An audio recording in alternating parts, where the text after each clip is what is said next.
Hello and welcome to week 3. So we are marching forward here in our look at Roman art, and we have finished the Republic, and we are now looking at Rome as an empire. So today we're going to look at one of the most famous figures in Roman history, and that is Emperor Augustus.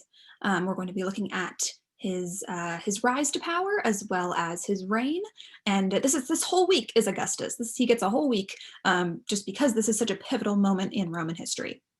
So today we will be looking at the rise and first part of his reign. The second lecture on Thursday will be looking at the later years of his life as well as the empire under Augustus. So what was going on in the rest of the Roman Empire while Augustus was emperor. So I want to start here, right, because this is where we left off kind of last time, looking at Julius Caesar. Again, I just want to remind you of his portraiture. So last time I said it's going to be a very architecture heavy lecture, right? Well, this lecture is going to be very portrait heavy. So I hope you like portraits. If not, you'll learn to love them by the end. But I wanted to start at Julius Caesar because we start seeing really individualized portraits under him, right? Very idealized portraits. And this was something that we had seen under the Republic a lot. I know we didn't look at a lot of portraits. We don't have a ton of examples from them, but we do see sort of idealization, references to the classical period in their portraiture. And especially when we get to the emperors, the emperor becomes such a public figure and a public image, something that people all over the empire would be able to recognize him and know him as a very public figure. So we start seeing really an emphasis on portraiture as a way to express the sort of wishes and positions and advertising and propaganda of the empire and the emperor itself and the government. That is all of the messages that the government wants to send. They're going to send through portraits of the emperor. And they're going to be kind of hidden meanings there, or sort of, they're going to be hinting at things that they want the constituents, the citizens to understand, right? So we're going to start with Caesar. As I said last time, we remember that he looks very strong, right? Very idealized. He looks athletic. He looks fit. He looks kind of tough, the way that he's staring right at the viewer. He looks like someone who you would want to follow into battle, but not someone who you would want to meet on the battlefield. We also see references to Hellenistic kings with that headband. And in all, a very handsome portrait, right? It's very idealized. There's a couple of lines on his face, but he still looks like he could be a movie star or something. He kind of reminds me of Anderson Cooper. I don't know. So we see, yes, he's trying to present himself in a very idealized way. So as we'll remember, Caesar is killed at the Curia in the theater of Pompey in 44 BC. Just to pick up with the history, sort of the historical events that happened after that. So after he is murdered, his body is carried to the Roman Forum, right? So the theater of Pompey is kind of on the outskirts. So it's carried all the way back through the city to the Roman Forum by his supporters. And there in the Forum, his right-hand man, Mark Antony, gets up and gives this impassioned speech. If you know Shakespeare, it's the friends, Romans, countrymen, right? That speech, not actually what he said, that's Shakespeare's rendition, but same idea. So he gives this really impassioned speech about what a terrible thing this was, that Caesar was assassinated, and he moves the people to such sorrow and such anger that they kind of become an angry mob. And they actually go and burn down the houses of the murderers and kind of chase them out of town. And so we really start to see, with his death, Caesar becoming a martyr and people really revering him. And he had a lot of supporters because he was this very charismatic, successful military general, right? So even before his death, he was very popular too, but at this time, the fact that he dies makes him even more of a hero in a way, because people see him as being on the right side of history, and these murderers took that away. They took away this great leader who people loved. So, as I said, he's seen as a martyr, a hero. After Mark Antony's speech, they also build a funeral pyre there, right, where Mark Antony is speaking, and burn Caesar's body. You can actually go see that spot in the Roman Forum today. Another thing that happens after Caesar's death during the funerary games that are played in his honor is that a comet appears in the sky, and it stays in the sky for 7 days during these games, these funerary games played in Caesar's honor. And this is seen as a sign that Caesar has been accepted into the pantheon of gods. So the heavens were very closely related to the gods and Roman religion. And so this sign, right, it's kind of like the birds, right? You look up into the sky to see, during the auspice, you look up to the birds to see what the gods are thinking and their patterns in the sky. So, and Jupiter, right, he's the god of the sky, basically. And so all of these things are very closely related. And so they see a comet in the sky, and that is seen as a sign that Caesar has joined the divine, that he is now also a god. He has been accepted into the pantheon of gods, and that is a sign that the gods have accepted him. So because of these things, his martyrdom and this comet, which they think made him a god, they end up erecting a temple to him in the Roman Forum. So that's what we see here on the slide. 2 years after his death in 42 BC, they begin this, and it takes a while to complete. But yes, it's in the Roman Forum. You can see it. So it's right by the Regia, which I think is really interesting because that's the ancient king's house, right? That's sort of the palace that the king would live in the regal period. And so we see this temple built to Caesar right next to the king's house, and Caesar was sort of the first king that we had in a while. So I think an interesting connection there. And also the temple was built on the spot that Mark Antony gave that speech and that Caesar's body was burned on that funeral pyre. So it was built on this same site, and it's right in the center. Again, you can see it. So by the Regia, by the Temple of Vesta is kind of right diagonally behind it, and then the Temple of Castor and Pollux, and then the Curia is going to be over here a bit, right?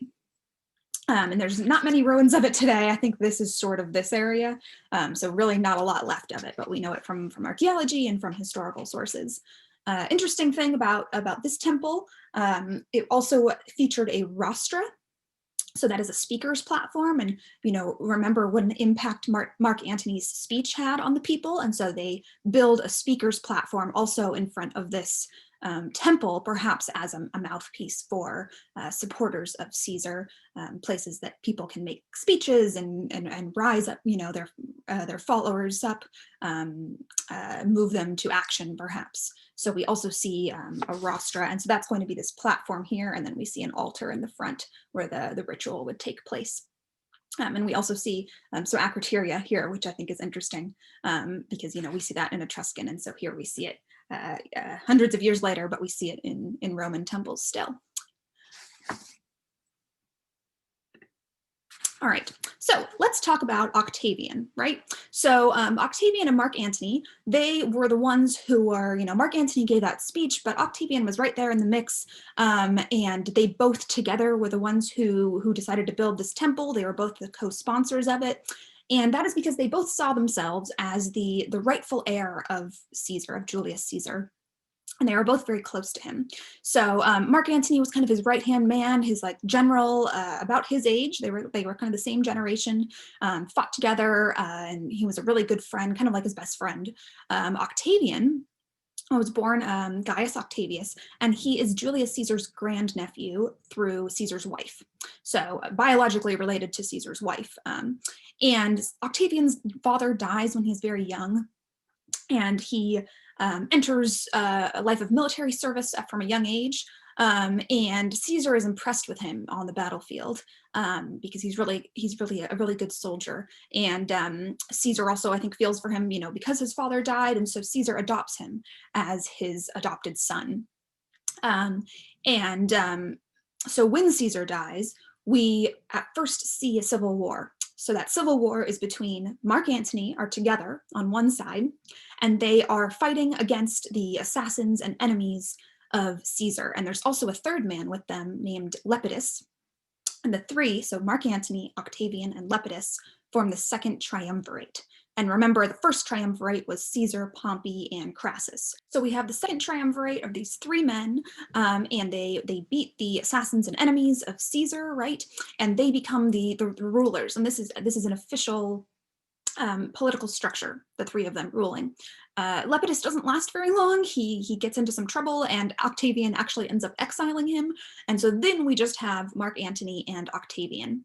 And the way that they split up the ruling of the empire, because they both feel they're heirs, they both want power, is that Octavian takes the western half of the empire and Mark Antony takes the eastern half. And they start minting their own coins, as we see here, because that was a tradition started under Caesar, right, to put yourself on coins. Yeah, so let's look at this coin for a second, right? So we see it was minted in 41 BC, so while they're both rulers, perhaps minted in Ephesus, which would have made it under the rule of Mark Antony. We see Mark Antony on the obverse and Octavian on the reverse. And these are individualized portraits, right? So they look like real people. These would have been somewhat faithful depictions, but also we see a lot of idealization. And so Mark Antony has this full face, right? Full cheeks, a strong, thin chin, a thick neck. He looks, his portrait is quite large, especially in comparison to Octavian. He's sort of bigger, and this might be something called the hierarchy of scale, which means that you put more important things, you make them bigger. So the bigger thing is usually the more important thing. And that might make sense because we're in Ephesus, right? So this was minted under Antony's half of the empire. We also see that he looks a little bit older, right? So he looks maybe like he could be middle-aged, maybe in his 50s or so. And as I said, he was that generation of Caesar, so that makes sense. But Octavian, if we look at him, right, so he's smaller in the hierarchy of scale, and he looks a lot younger. He kind of has these full cheeks that kind of are a little bit of baby fat, maybe. He has just the beginnings of a beard, so you can kind of see that right here, right? Just a little bit of a beard, so perhaps he's trying to look a little older. He has these big features. He also looks a lot thinner, so he has sort of a thinner neck, a longer, pointier nose, and that makes sense because he was born in 63, so he would have only been 22 when this was minted. And another thing that we see on this coin is on Octavian's side, we see the word Caesar in really big letters, and that is because Octavian took his grand uncle and adopted father's name. So he became Gaius Julius Caesar. He used to be Gaius Octavian. Now he's Gaius Julius Caesar. So he's trying to really emphasize that link that Julius Caesar is his father. But like the first triumvirate, right, between Crassus, Pompey, and Caesar, this one, the second triumvirate, which at this point only has 2 men, also breaks down. So they win the war against Caesar's assassins, as I said, but a conflict then breaks out between Antony and Octavian. As I said, they both want more power, and they both want to be the sole ruler. And so they both believe that they are the rightful successors to Caesar's title. So during this time of where they're both trying to rule, Mark Antony takes up residence in Egypt, and he will stay there during their conflict for power. And he stays with a very famous figure, Cleopatra. So Cleopatra was the ruler of Egypt in this time. She was a member of the Ptolemy dynasty. So if we go back to the Hellenistic period, I know we haven't talked about this a lot, it's just been sort of mentioned in passing, but way back in the Hellenistic period, Alexander the Great, Macedonian, comes and conquers a large portion of the Mediterranean. But he dies quite young in 323 BC. And when he does that, the territory that he has conquered is split up among his generals. And Ptolemy is one of those generals, and Ptolemy takes Egypt and starts the Ptolemaic dynasty. So one of Ptolemy's descendants is Cleopatra. So she is Greek by birth or by blood, I guess I should say, because Ptolemy was way back a Macedonian, but she is Egypt, and in Egypt, she's the ruler of Egypt, and her family has been ruling Egypt for centuries now. She had initially allied herself with Caesar, and they had actually had a relationship. It's probable that her eldest son is Caesar's son. But when Mark Antony gains control of the East, he comes to Egypt and begins a relationship with Cleopatra as well. They have 3 children together. Cleopatra was said to have been very beautiful. She had a nose that was like an eagle, so it was like hooked, and that was apparently a very beautiful trait back then. That was seen to be very beautiful. So that was a big feature about her. She was also very cunning. She sought power. She realized the value of a good alliance, right? Especially when there's so much turmoil happening in the Mediterranean at this time. So, having a relationship with Caesar and now Mark Antony, we see her aligning herself in good ways. But when that civil war breaks out between Octavian and Mark Antony, she also gets caught up in it as a very strong ally of Mark Antony, and they are not successful in their battle against Octavian. That civil war culminates at the Battle of Actium, and Mark Antony and Cleopatra end up committing suicide rather than surrendering to Octavian. And so with this final defeat of Mark Antony and Cleopatra, Octavian is now the sole ruler of the Mediterranean, of Rome.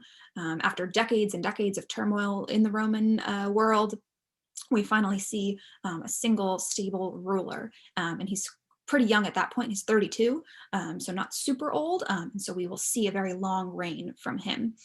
Just a couple of other things to note about these coins before we move on is that we see Mark Antony looking very similar to that last coin, right? So when we say individualized portraits, that indicates that you would be able to recognize them. So it's a standardized form, right? So he has those full cheeks again, the strong jaw, the thick neck, the big head of hair, right? He seems large a little bit. About the same age too. So just another note about these individualized portraits. Same thing with Cleopatra. You can see that hooked nose that she has on her coin, that it's kind of a bad angle on the stone portrait, but she would have had that there as well. And you can also see similar hairstyle where her hair is in that low bun with sort of a headband. So again, these standardized portraits that we see. Another coin, so like I said, lots of portraits on coins.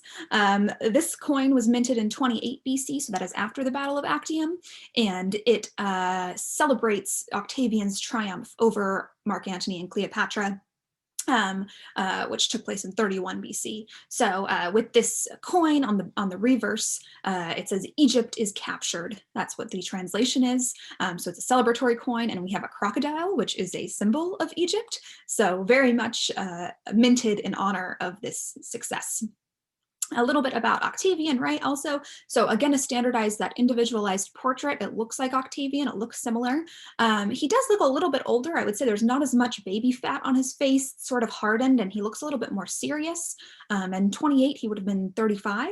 So, but he's still thin. He still has these sort of big defining features like that long nose, sort of big ears.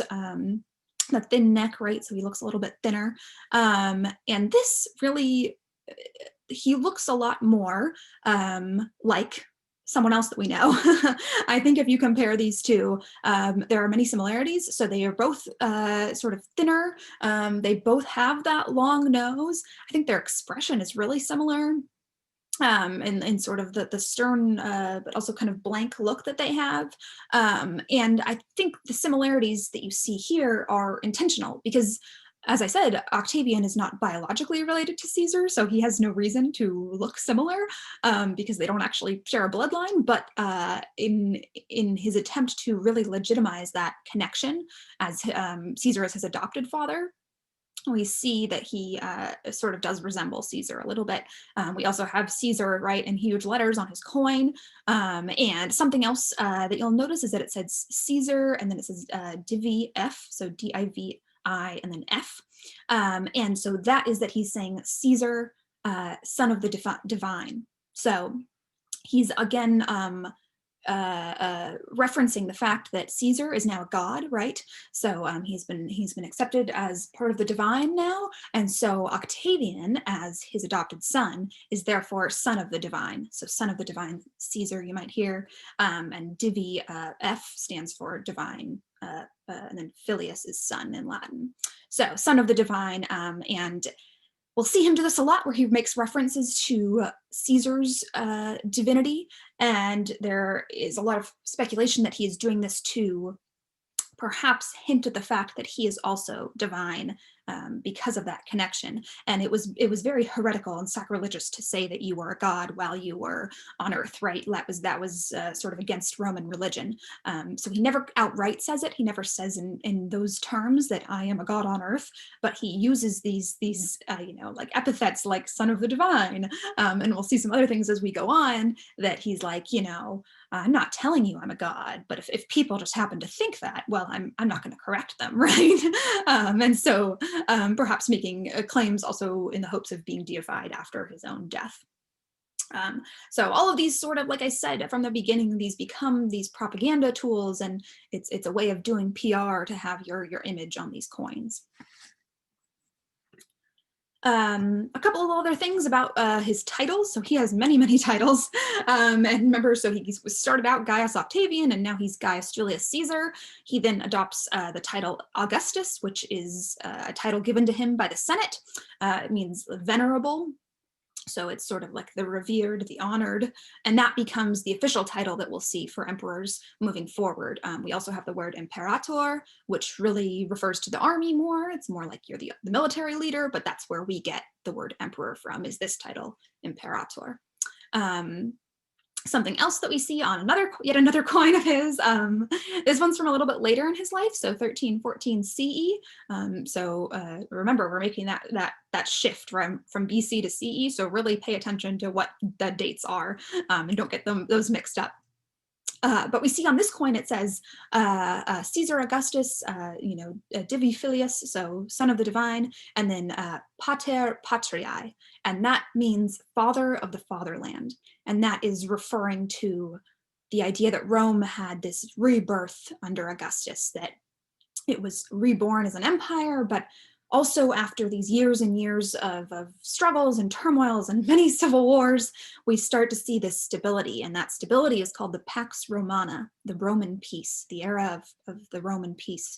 And again, there's this idea that Rome has entered a new age, and we see that in father of the fatherland, that Rome is the fatherland, the homeland, but Augustus is now father of the fatherland. Something else is that moving forward after 31 BC, when he becomes sole ruler and gets that title of Augustus, is that we start referring to him as Augustus. So because he has all these titles, generally, if you're reading things or if you're writing about Augustus, before he becomes emperor, we call him Octavian. And then after he becomes emperor, we call him Augustus. And it's an interesting thing, like I said, that Rome had this rebirth, but I think that Augustus also had a rebirth in a way when he becomes emperor. We almost see him become a different person, and it's sort of, he grows into a new role. And so we make that distinction. So if you hear Octavian, if you hear Augustus, all the same person, but usually Octavian refers to the first half of his life and Augustus to the second half. Another thing, so note this, like I said, the date, right? So 1314 CE, he dies in 14 CE, that is the year of his death. So interesting though, if we look at this, because he dies at the age of 77, I want to say, somewhere around there, in his 70s. And does this look like a man in his 70s? No. So he looks fairly similar to what would we say, 35-year-old here. He looks maybe a bit fuller, but other than that, but that also could just be like hierarchy of scale, right? They're trying to make him most important. But also, yeah, so maybe he looks a little bit fuller, but he does not look like he's in his 70s. And so we'll really see that too. That goes along with this idea of idealization in portraiture, is that they become frozen at a certain age, and usually that's around maybe 25, 30. They become frozen at this age, and even if they live much longer, you'll still see them looking like a 30-year-old, even in their 70s. So notice that about portraiture in this time. So we're going to move forward now to yet another title of Augustus. So another title of Augustus is the Pontifex Maximus, which translates to highest priest, greatest priest, something like that. And that signifies that Augustus is not just the political leader of Rome, but he is also the religious leader of Rome. So Pontifex Maximus was a title used under the Roman Republic, but it was not related to necessarily someone who was in politics. So it could have been, but it was not really the case that the consul was automatically the Pontifex Maximus. When we get to Augustus and the emperor, the Roman emperor, those two titles become one person, so that Augustus, because he is the emperor, is now also Pontifex Maximus, also the highest priest in the Roman religion. So we don't see a separation of church and state here, right? It's all combined as one. And you'll notice that today the Pontifex Maximus is the Pope. That is the Pope's title. The head of the Roman Catholic Church is called the Pontifex Maximus, and that stems from even the Roman Republic, so even before this. This statue is an important part of Augustan portraiture. So as I said, he very tightly controlled his image, and it wasn't like you could just go and make any portrait that you want. It was sort of sanctioned, and there were only a few certain types, and this is one of the main types that you see is Augustus as Pontifex Maximus. There's different depictions of this, but they all look very similar. Let's break down what we see here. So his face, again, looks very youthful, handsome, right? Idealized. He has those strong cheekbones. I think he looks even more like Caesar here. But again, that long nose, his ears kind of stick out. He has this almost like bowl cut that kind of goes along and then flops. That's common for him as well. And he looks quite thin, right? Or maybe fit, but also just kind of naturally very skinny. This is 12 BC, so he's about 50 here. Does this look like a 50-year-old? No. So again, he's frozen in time as maybe a 30-year-old. Next, let's look at his garments. So he's dressed in the traditional garbs of a priest, of a Roman priest. His head is covered with that veil, and that indicates that he's about to preside over a sacrifice, over a religious ritual. So this is Augustus in his role as Pontifex Maximus carrying out the duties of that role. If we look at the style of the garment in particular, we see that it has very deep folds and very dramatic drapery and a lot of movement to it. So if we look, here, look at the way that it's hanging, and there as well, we have these long swooping lines and just a million little folds. You almost can't even count them. There's so many. Again, the way that this is hanging, you feel a lot of movement and tension. It feels like it's being hung off of his body, right? This classifies it as in the classicizing style. So it looks very classical, right? Looks like classical Greek sculpture. He also stands in the contrapposto pose. So that's, again, that hip sway with the leg out. You can see that here too, that his weight is shifted to one side and then he has that leg out. So that we also saw on the Mars of Todi. And I think I mentioned then that it is also a hallmark of the classical style. If we look really specifically at a work of art from the classical era. So this is perhaps one of the best well-known ones, two goddesses from the Parthenon pediment in Athens, that really categorizes classical sculpture right in the heart of the classical era in 438, 432 BC, today at the British Museum, right? So we see very similar drapery, and that is certainly where the Romans were inspired by, are these classical sculptures. Again, the way that there's so much movement to this and tension, so it really feels like that's draping in between her legs. Again, yeah, the movement, it almost looks like water or something, right? It looks like waves, the way it's flowing. Another thing is that we see, like I said, that idea of wet drapery is a very big part of classical art. And we see that here on her legs. So it looks like it's clinging to her. Like if your clothing was wet, you know how it sticks to you? That's what's happening here. And you can see the curvature of her body under the garment. And we see that here as well, right? So you see, not to the same extent necessarily, but you see the shape of his leg. But if you start at his foot and go up, you can imagine it. And there's sort of his knee. You really see the musculature of his body underneath this big cloak. So a very classical looking portrait of him, and also very masterfully done, right? This is takes a lot of technique, takes a lot of skill for the artist to be able to render that the drapery and the garments in that way, which makes sense, right? Because he's the emperor, so he has the best access to artists something that we'll see is that, things that are very skilled and require a lot of skill to do are often found in the metropole. So in places like Rome, the seat of the emperor, things associated with that. And when we get out to the provinces, we might see a little bit less skill because they don't have those same resources. Another comparison I want to make, right? I mentioned this, the Mars of Todi that we looked at, also a classical portrait. This one's Etruscan. But I just wanted to show again that contrapposto pose and also the sense of movement in the body. So the way that his hands are sort of positioned, we have the same thing with Augustus. And that's something we don't see in archaic. Archaic is very rigid. Classicalism has a lot more movement to it. And that's what we're seeing even here in 12 BC. Is sort of, again, that expression of the human form. So they're taking a lot of inspiration from the Greek and the classical world.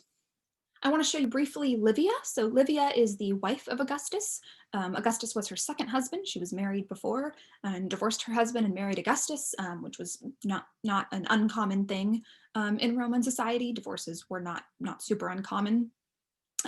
Or even scandalous as they might have been in the medieval era or later on. Yes, so she marries Augustus. There are many portraits of her that we have as well. She's very consistent in her portraiture, so once again, we see she's recognizable. It's this standardized form. She also tends not to age, and especially for her hairstyle. So I mentioned Cleopatra's hairstyle looking similar between her two portraits. Here we have the same thing with Livia, is that a lot of her portraits, she has that same hairstyle, which is similar to Cleopatra. So we actually get a sense of what the fashions might have been at this time, how it was fashionable for women to wear their hair, because she also has her hair in that low bun, and then she sort of has a roll type thing at the top, like back in the day when like bumpets were big. No, but it's sort of rolled right here, and then again sort of coiled around the sides of her face. And so that's going to be you see that in all of her portraiture, another way to identify her as Livia, right? But in general, her face looks very similar, so she's recognizable. Also in the classicizing style, looking young, looking idealized. And interestingly, this one is from Egypt, right? So I did want to mention Octavian, when he defeats Mark Antony, he incorporates Egypt into the Roman Empire. And so he expands the Roman Empire because all of Egypt is now under Roman rule. And so like the coin that we saw, right, that referenced that, Egypt is captured. We see this portrait, which is actually from Egypt. So we start to see Roman production, iconography and things like that happening in Egypt. Okay, so I want to move now to perhaps the most famous, or one of the most famous depictions of Augustus. The Augustus Prima Porta was found in Prima Porta, Italy, early 1st century CE. It's a copy of a bronze original of about 20 BC. That happened often, right? So bronzes often didn't last super long, or they were often melted down for other things. So we don't have them today, but stone statues we tend to have, and you might know that a lot of the Greek works of art that we have that are in stone are actually Roman copies of Greek originals, but we treat them more like they're Greek because the style itself is a Greek design. But this is a Roman design, bronze original, and copied into stone.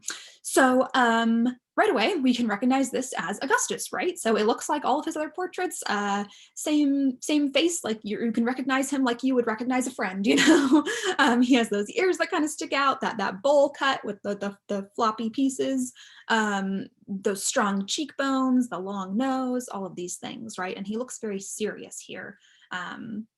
He looks very, very stern. So this is a portrait of him as a general, right? So he perhaps that's why he looks so serious, right? Is because he's leading his troops.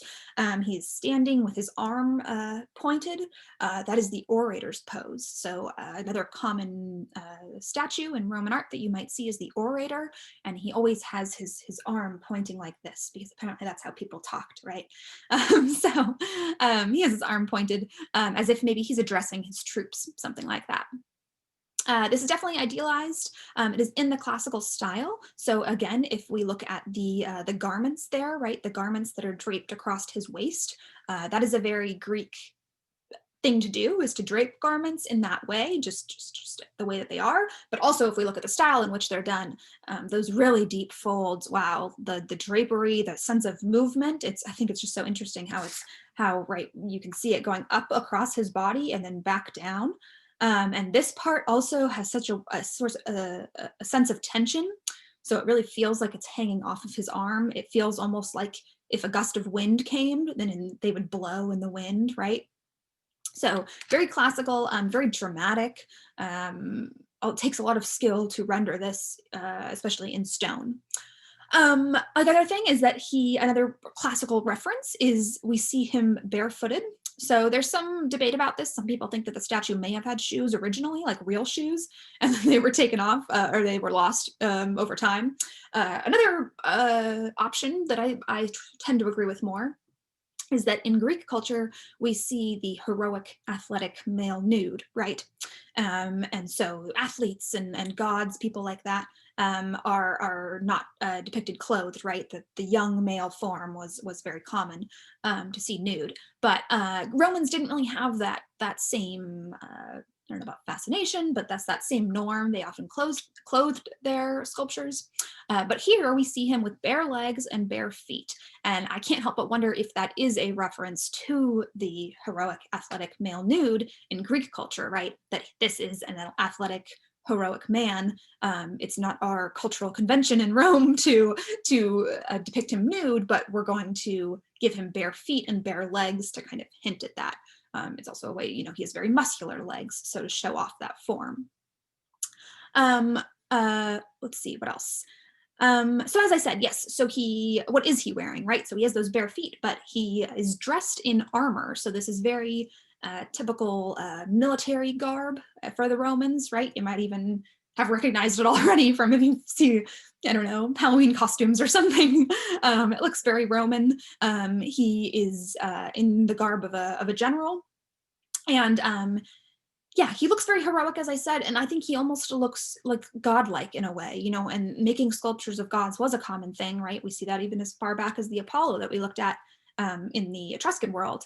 And so this idea that he looks so heroic, he has the bare feet, he's dressed like a military general, looks very strong, perhaps again making a reference, a very quiet hinted reference that if you pick up on it, okay, but I'm not saying it outright, that perhaps he is also divine, right? And we're going to look at a couple more pieces of iconography that might hint again, just quietly hint without saying it outright, that Augustus might be a member of the divine.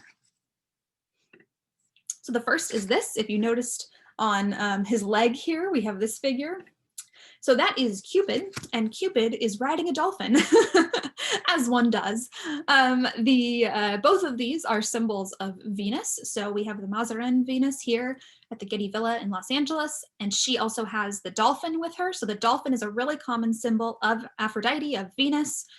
This comes from the myth that she was born out of the sea. She just kind of arose from the sea. We think of Botticelli, right? That painting, The Birth of Venus.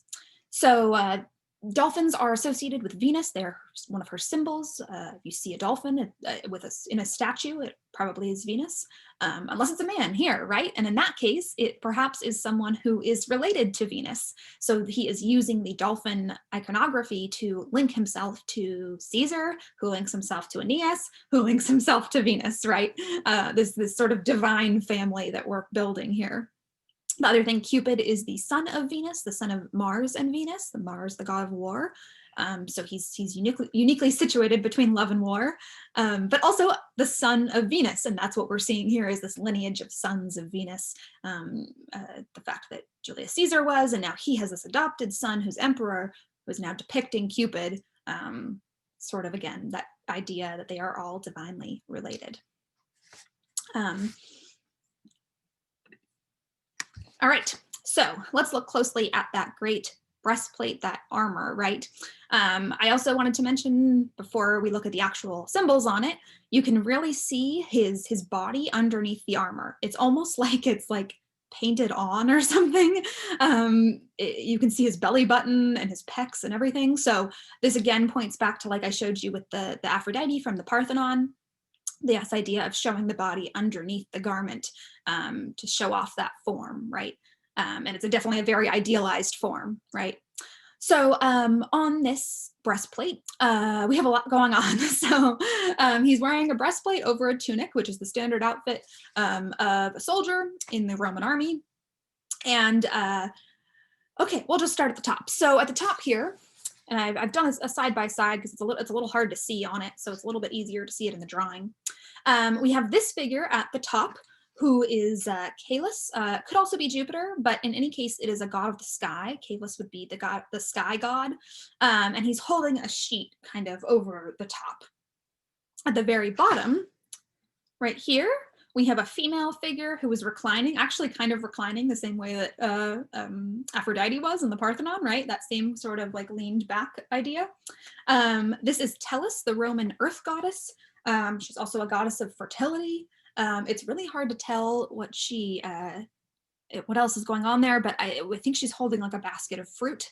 And then I don't see it, but I have been told that there's also Romulus and Remus there. I don't really see it, but some people see Romulus and Remus. So again, maybe this idea of fertility and the birth of Rome, right? The continuing generations and prosperity of Rome.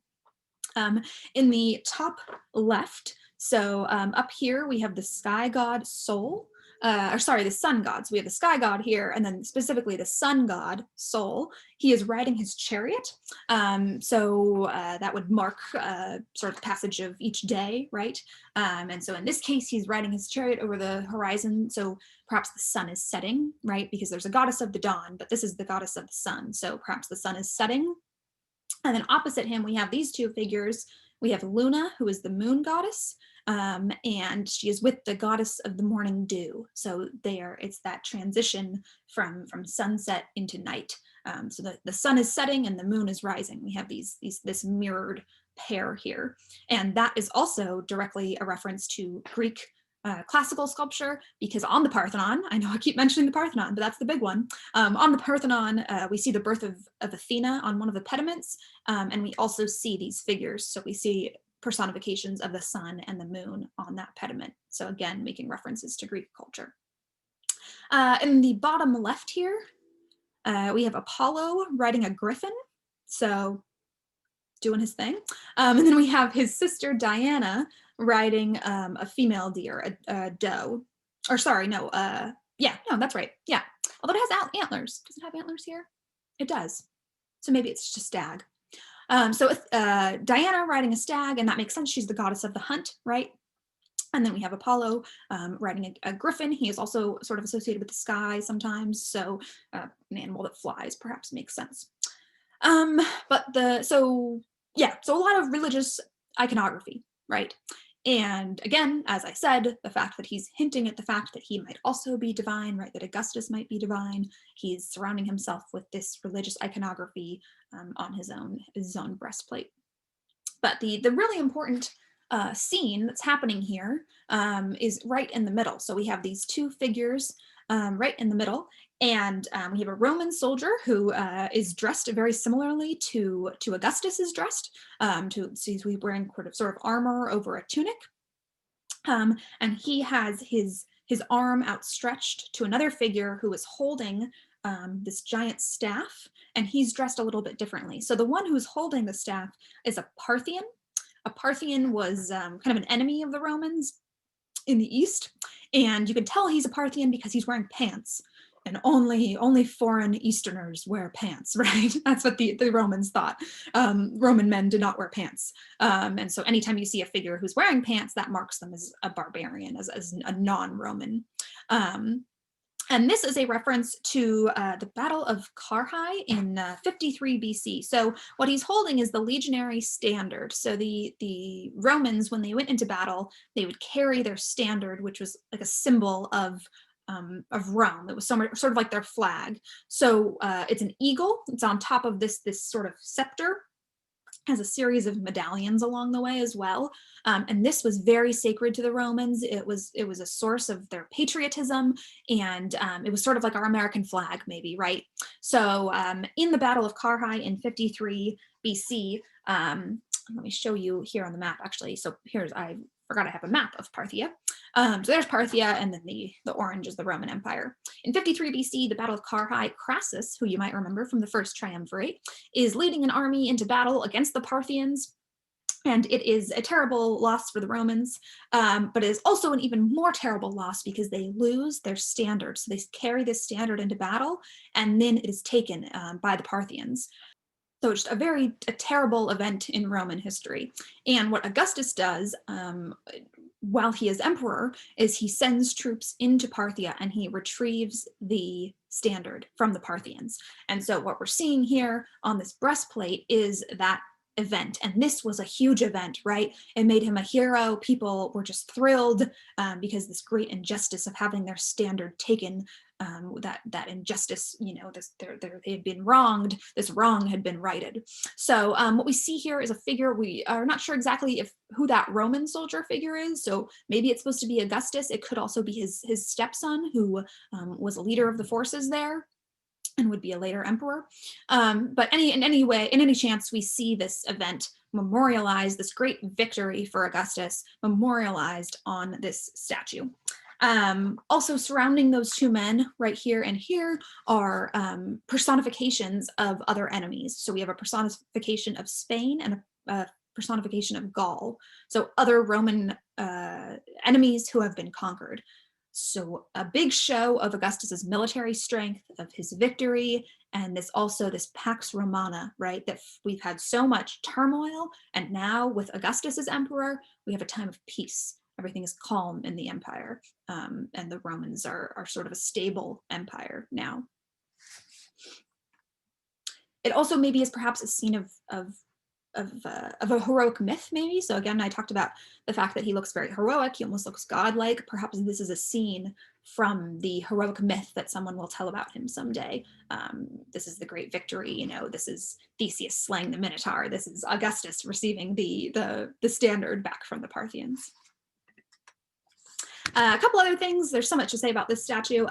It was originally painted. Sort of a new thing in art history is they have been conducting scientific analysis on portraits to try to look for paint residue to try to figure out what color these statues would have been. So for a long time, people thought that they were white, or even if they knew they were colored, they just preferred them to be white. And that's why, you know, in Washington, D.C., everything is white, right? So not the case, though. It was a very colorful world. Temples would have been painted, statues would have been painted. It would have been weird to have just an all-white statue. It would have been like the piece of art is unfinished. But over time, the paint doesn't last, right? So that's why there are people, you know, conservators who do this scientific analysis to try to look for residue of paint to see if they can figure out what color it would be. I personally appreciate that they have depicted Augustus as a ginger here. I'm not sure if that's based in fact, but I'm a fan. Yeah, so they've made a lot of, there's not necessarily a one correct answer. There's a lot of interpretations of how it could have been painted, but it definitely would have been painted. Also, and I'm going to turn off my video here so you can see a little bit better. We have just some comparisons for you. So I mentioned the orator, right? That really common, the common standing position that Roman statues would have when they are supposed to be speaking, when they're men who are speaking. So on your left here, we have the orator. This is actually Etruscan from late 2nd, early 1st century BC.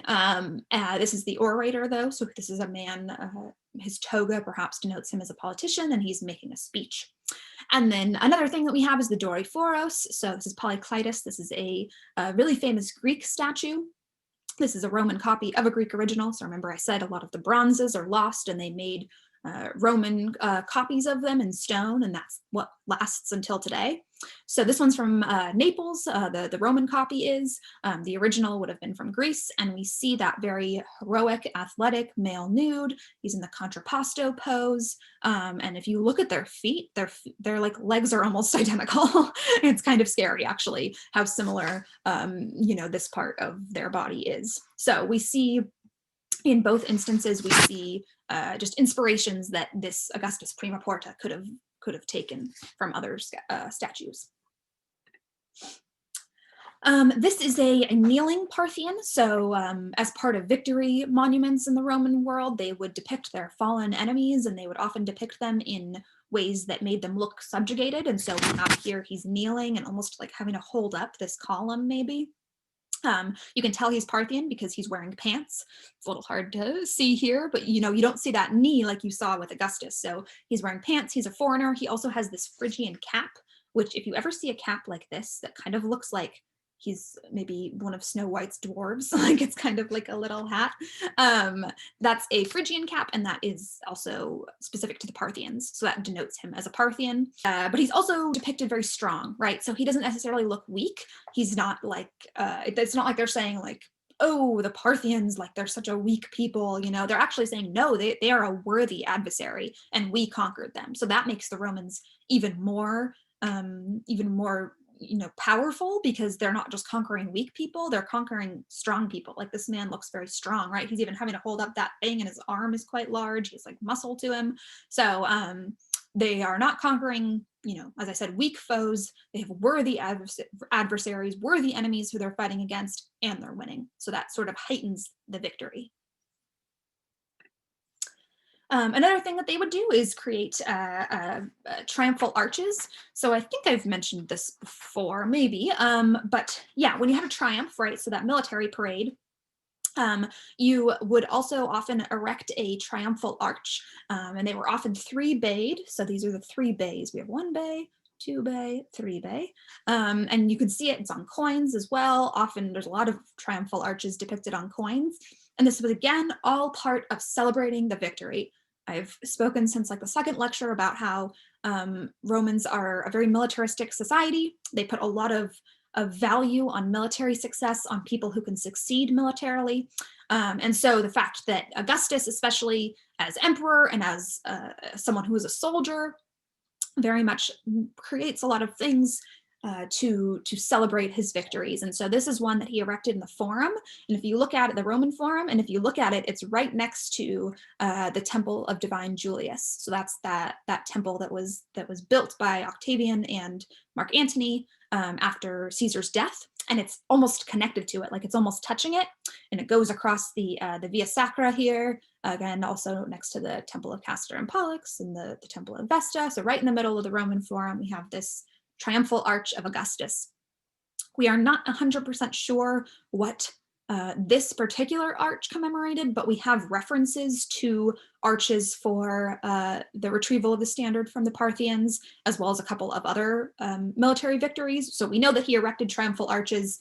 Whether or not this one is actually the one about the Parthians, we don't know, but a good representation, and not much of left is left at all of it today.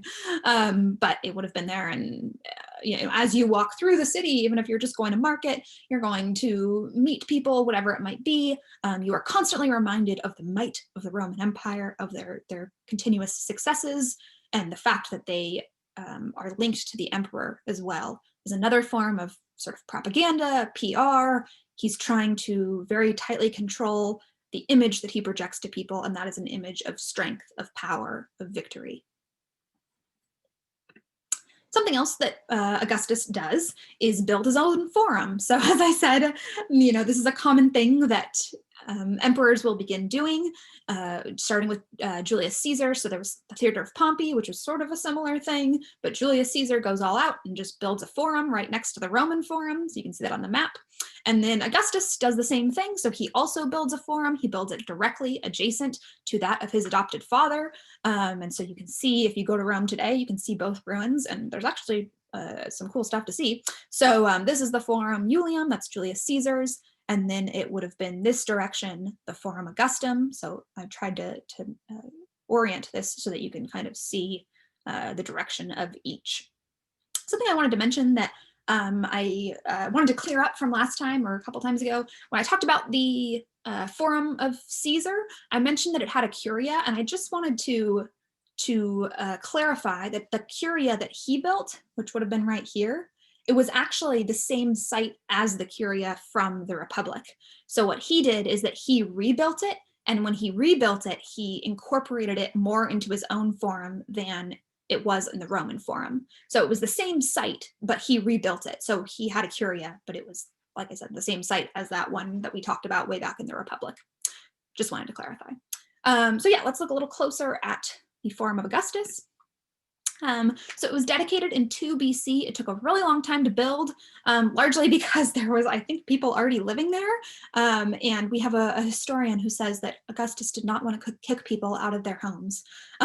So whether or not that is true, or whether that's a court historian trying to paint Augustus in a good light, we don't know. But it took a very long time to build. It was finally dedicated in 2 BC. It was a similar layout as you saw to Julius Caesar's Forum. So the fact that we have this large open space with a peristyle, so we have a colonnade right along each side where people can stroll and talk, and then it's capped by this temple at the end, right? Which would have been right here in the Augustus's and right here in Julius Caesar's. So here is a reconstruction of what that temple might have looked like. The temple was dedicated to Mars Ultor, and it was built in commemoration of the Battle of Philippi, which is where Augustus and Antony finally beat the enemies of Caesar. So that was how long this forum took to build, is that they started planning it after the defeat of Caesar's enemies. And so the temple to Mars Ultor, Mars, the god of war, right? So understandable. Sort of another victory monument, right? About a big battle that Augustus won. So again, a victory monument. Ultor means avenger, basically. So this is the temple to Mars, the avenger, and that is because it was in commemoration of that battle where they were avenging Caesar's death. So Mars, the avenger, is the god that we're honoring here. It is a much bigger temple than the one that would have been in the Forum Iulium. So it's on a much grander scale, it has a much higher podium, and you can actually still see today the steps leading up to that podium, as well as a few of the columns from it. It's in the Corinthian order, and the staircase right there. So it would have been a fairly grand temple. Also, we see in this forum almost a museum of sorts. And we see this in Julius Caesar's, that he erected a lot of statues, statues of himself, but also statues of people in his family, of great leaders. But we see it on a much greater scale in the Forum of Augustus. We have a source that says 108 statues were in this forum, and they are all things that reinforce Augustus as emperor, as the rightful emperor of this long line of great men that has culminated in him. So we have a lot of references to great historic men, lots of Roman generals who won battles all the way back in the Republic or even in the regal period. There's one for the guy who kind of helped rebuild Rome after the Gallic sack in 390. There's a statue of him. There's a statue of Alexander the Great, who was not a Roman at all, but he was a great conqueror, and so perhaps Augustus admires that, and so he put a statue of him here. Alexander the Great is linked to Zeus as his divine parent, and we actually see Zeus, the head of Zeus here. Almost looks like it's maybe on a shield or something. So references to Zeus as well, another powerful god who has a lineage on Earth, right? We also see caryatids. So there's not much surviving from those statues, but this is one that we do have, this sort of little complex area. So we have two caryatids. Caryatids are these women who are also, they're columns. So they're load-bearing columns, but they're sculpted to look like women.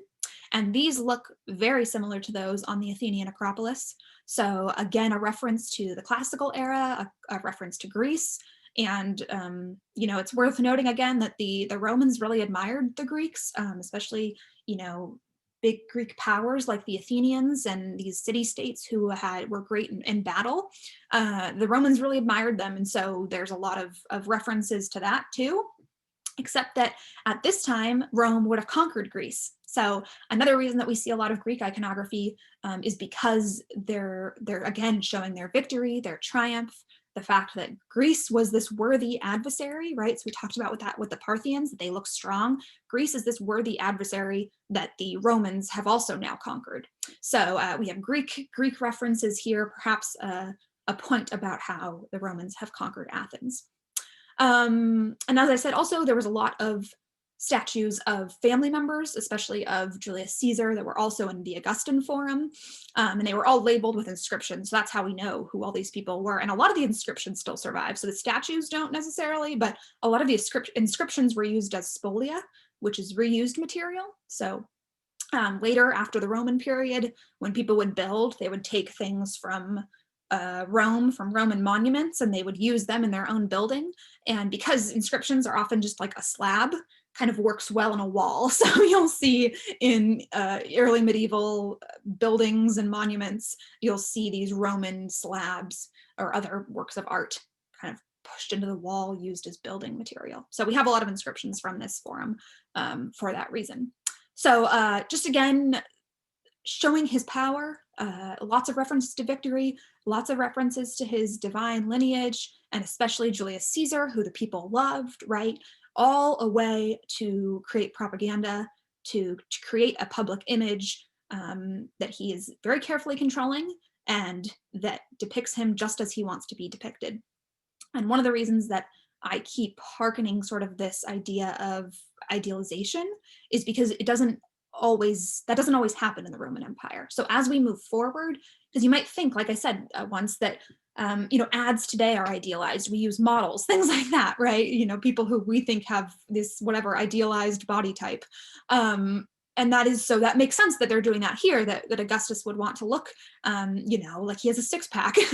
But the fact is that we don't see that later on in the Roman Empire, that the values that people have of what an emperor should be changes a little bit, and that you could see that in their portraiture. So right now, very idealized, very classicized, the same idealization that was used in classical Greece, right? So just why I'm sort of making that point, it'll be a little bit clearer later when we see something that contrasts with that so heavily. So that's going to do it for today. So again, this was sort of the rise and the reign of Augustus. We're going to look more at the end of his life next time, as well as the greater empire. So, he conquered more territory, most notably Egypt. And so we're going to start looking out into the empire at things that were built under his reign and seeing maybe how they relate to him or how they are, again, messages of propaganda. So that's it for now, and see you on Thursday.